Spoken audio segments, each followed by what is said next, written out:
वंदे मातरम. मित्रांनो, नमस्कार. मी संजय झेंडे आणि आपण पाहत आहात एक्विरियस इनसाइट्स हे यूट्यूब चॅनल. मित्रांनो, एआयच्या युगात डेटा हे नवीन तेल मानले जाते. पण हे तेल साठवणाऱ्या डेटा सेंटर्सबद्दल एक मोठी भीती व्यक्त केली जात आहे. ही जी केंद्र आहेत डेटा सेंटर्स, ही पृथ्वीवरील वीज आणि पाणी गिळंकृत करणारे राक्षस बनतील का, की आधुनिक तंत्रज्ञान त्यांना पर्यावरण पूरक बनवणार आहे?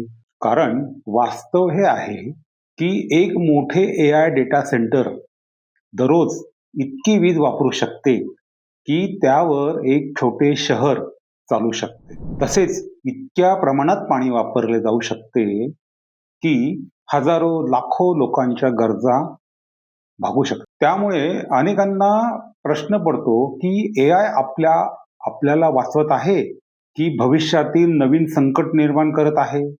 मात्र या चित्राची दुसरी बाजू देखील आहे. आज जगातील आघाडीच्या तंत्रज्ञान कंपन्या डेटा सेंटर्समध्ये पाणी आणि विजेचा वापर कमीत कमी करण्यासाठी मोठ्या प्रमाणावर संशोधन करीत आहेत. बर्फाळ प्रदेशातील स्वीडनमध्ये, जेथे तापमान वर्षातील बहुतांश काळ शून्याच्या खाली असते, तिथे अलीकडेच फेसबुक आणि व्हॉट्सॲपची मालकी असलेल्या मेटा कंपनीने स्वतःचे अत्याधुनिक डेटा सेंटर उभारले आहे. केवळ जमीन स्वस्त होती म्हणून नाही, तर नैसर्गिक थंड हवेमुळे कूलिंगचा खर्च आणि विजेचा वापर मोठ्या प्रमाणात कमी करता येतो, म्हणून त्यांनी तिथे ते सेंटर उभारलं. याशिवाय आज डेटा सेंटरच्या कार्यक्षमतेचे मोजमाप करण्यासाठी PUE आणि WUE सारखे जागतिक मानदंड वापरले जातात आणि पर्यावरणीय जबाबदारीच्या दृष्टीने त्यांचे महत्त्व सातत्याने वाढत आहे. मित्रांनो, एआय डेटा सेंटर्स, त्यांचा पाणी आणि विजेवर होणारा परिणाम यावर आता जगभरात सुरू असलेली ग्रीन टेक्नॉलॉजीची क्रांती याविषयी आपण आज या व्हिडिओच्या माध्यमामधून सविस्तर माहिती जाणून घेणार आहोत. त्यामुळे हा व्हिडिओ शेवटपर्यंत नक्की पहा. आपल्या मित्रांपर्यंत हा विषय पोहोचवा आणि आपलं चॅनल सबस्क्राईब करायला विसरू नका. कारण आपल्या या विषयाशी रिलेटेड 7-8 व्हिडिओ झालेले आहेत. पुढे पण आता सेमीकंडक्टर क्षेत्राविषयी आपण एक व्हिडिओ तयार करतोय. असो मित्रांनो, डेटा सेंटर म्हणजे नेमके काय, तर तुम्हाला सांगतो. डेटा सेंटर म्हणजे आधुनिक काळातील डिजिटल फॅक्टरी आहे. याच ठिकाणी काय असतं, एआय मॉडेल्सचे प्रशिक्षण केलं जातं, डेटा स्टोरेज केले जातात, क्लाउड कॉम्प्युटिंग चालतं, इंटरनेटवरील असंख्य सेवा कार्यरत असतात. आपण गुगल वापरतो, यूट्यूब पाहतो, व्हॉट्सॲपवर संदेश पाठवतो, ऑनलाईन व्यवहार करतो किंवा एआय वापरतो. ChatGPT जी काही तुमच्याकडे टूल्स आहेत, त्या प्रत्येक सेवेमागे कुठेतरी एखादे डेटा सेंटर कार्यरत असते. पण त्यासाठी काय लागतं? प्रचंड वीज, मोठ्या प्रमाणात कूलिंग. एआय चिप्स जेव्हा काम करतात तेव्हा प्रचंड उष्णता निर्माण होते.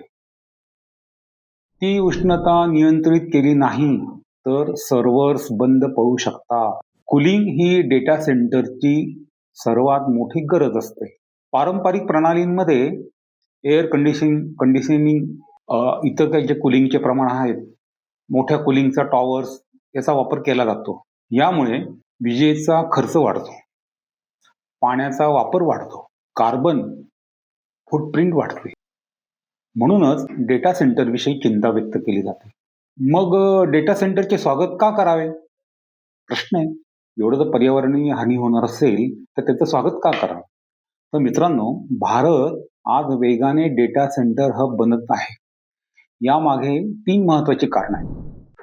पहिलं कारण, 5Gचा वेगाने विस्तार, डिजिटल इंडिया अभियान, डेटा लोकलायझेशन आणि डेटा संरक्षणाचे नियम. भारतात दर महिन्याला अब्जावधी GB डेटा वापरला जातोय.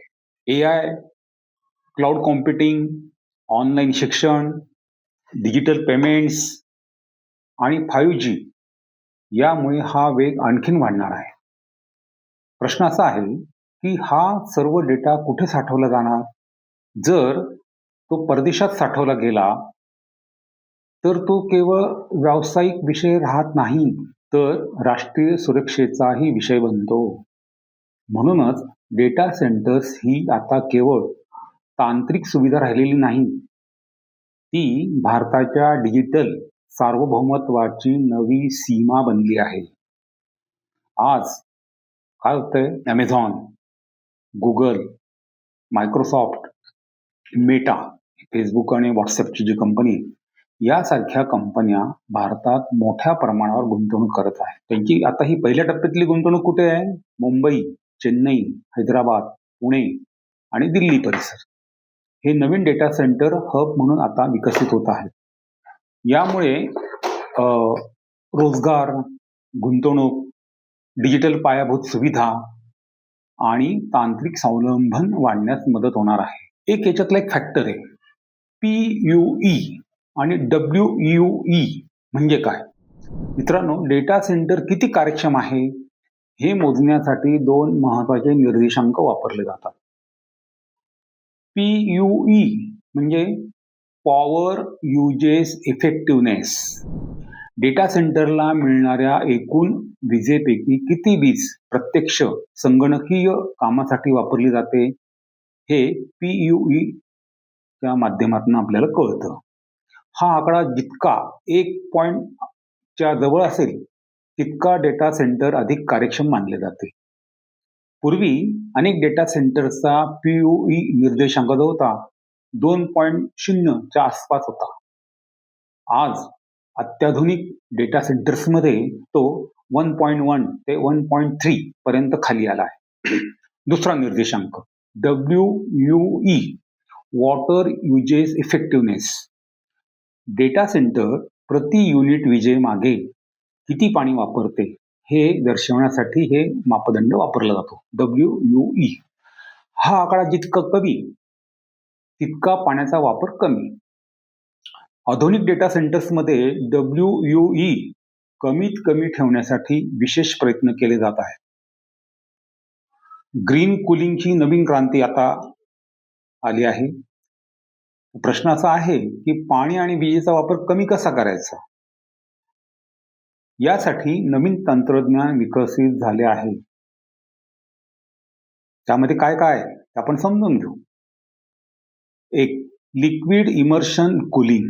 लिक्विड इमर्शन कूलिंग या पद्धतीमध्ये सर्व्हर्सना विशेष प्रकारच्या बिगर वाहक द्रवामध्ये बुडवलं जातं. हा द्रव हवेपेक्षा कितीतरी अधिक कार्यक्षमतेने उष्णता शोषून घेतो. परिणामी विजेची बचत होते, पाण्याची गरज कमी होते, कूलिंगची कार्यक्षमता वाढते. 2, दुसरा प्रकार direct to chip cooling. Direct to chip cooling या पद्धतीमध्ये थंड द्रव थेट प्रोसेसर पर्यंत पोहोचवला जातो. उष्णता निर्माण होताच ती नियंत्रित केली जाते. तिसरा प्रकार AI आधारित थर्मल मॅनेजमेंट. आज AI स्वतः डेटा सेंटरचे तापमान नियंत्रित करीत आहे. रिअल टाइम मध्ये तापमान, वीज वापर आणि कूलिंगची गरज तपासून AI आपोआप समायोजन करतो. बघा तंत्रज्ञान किती पुढे गेलंय. यामुळे अनावश्यक कूलिंग टाळले जाते आणि विजेची बचत होते.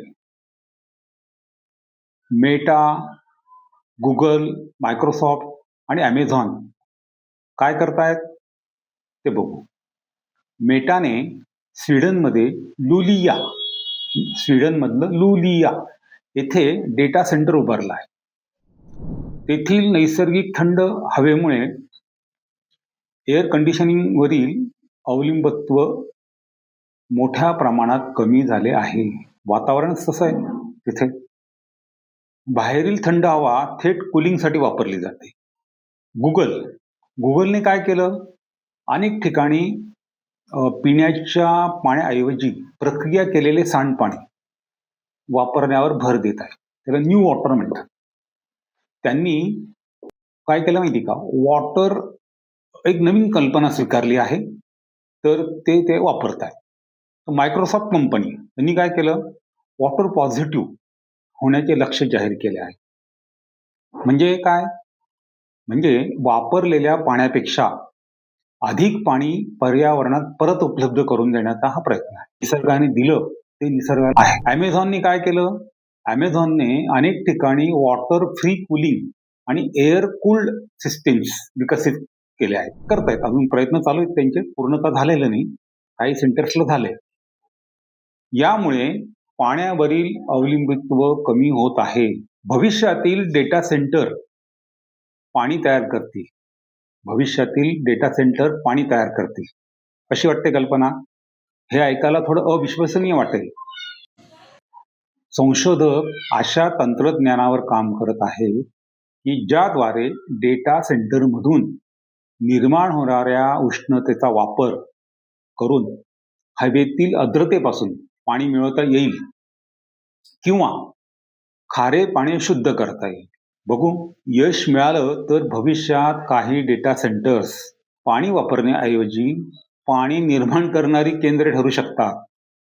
बघा, गरज ही कशी शोधाची जननी, आणि सर्व शोध आपले परदेशात लागलेले आहेत. त्याला कशात घ्या, दैनंदिन उपयोगी जे शोध आहेत ते सर्व परदेशात लागले. भारताची पुढील वाटचाल भारतामध्ये सौर आणि पवन ऊर्जेवर आधारित डेटा सेंटर विकसित होत आहे. काही ठिकाणी डेटा सेंटर आणि वीज ग्रीड यांच्यात अधिक चांगला समन्वय साधण्याचे प्रयोग सुरू आहेत. वीज ग्रीड यांच्यात समन्वय साधण्याचे प्रयोग सुरू आहेत. त्यामागचं उद्दिष्ट एकच, की कमी रिसोर्सेसमध्ये जास्तीत जास्त संगणकीय क्षमता उपलब्ध करून देणे. मित्रांनो, थोडी वेगळी माहिती आहे, नवीन माहिती, आणि आपल्या श्रोत्यांना पण अशी वेगवेगळी माहिती देत असतो. तर याचा एक निष्कर्ष काय मित्रांनो, तंत्रज्ञान ही कधीही समस्या नसते, तर ते समस्येचे उत्तर असते. डेटा सेंटरची वाढती संख्या ही पर्यावरणासाठी धोका नसून ती एक शाश्वत तंत्रज्ञानाची प्रयोगशाळा बनत आहे. नक्कीच डेटा सेंटर्सचे वीज आणि पाणी वापरतात, पण त्याचवेळी जगभरात त्यांना अधिक कार्यक्षम आणि अधिक पर्यावरणपूरक आणि अधिक शाश्वत बनवण्यासाठी मोठ्या प्रमाणावर संशोधन सुरू आहे. ही पण बाजू पुढे आली पाहिजे, म्हणून आपण हा आजचा व्हिडिओ केलेला आहे. कदाचित उद्याचा डेटा सेंटर हा केवळ डेटा साठवणार नाही, तर ऊर्जा वाचवेल, पाण्याचा पुनर्वापर करेल आणि पर्यावरण संवर्धनातही योगदान देईल. आता मला एक सांगा, एवढं तुम्ही ऐकलं तर तुमचं मत जाणून घ्यायचं आहे. भारताने डेटा सेंटर्सच्या वाढीचे स्वागत करावे, की पाणी आणि विजेवरील ताण लक्षात घेऊन त्यावर काही मर्यादा आणाव्यात, काही मर्यादा आणल्या पाहिजेत? काय वाटतं तुम्हाला? तुमचं मत याविषयी जे काय असेल ते कमेंट्स बॉक्समध्ये लिहा. हा व्हिडिओ आवडला असेल तर लाईक करा, शेअर करा, आणि अशाच सखोल विश्लेषणासाठी आपलं जे द ॲक्वेरियस इन्साइट्स हे यूट्यूब चॅनल आहे, हे सबस्क्राईब करायला मात्र विसरू नका. जय हिंद.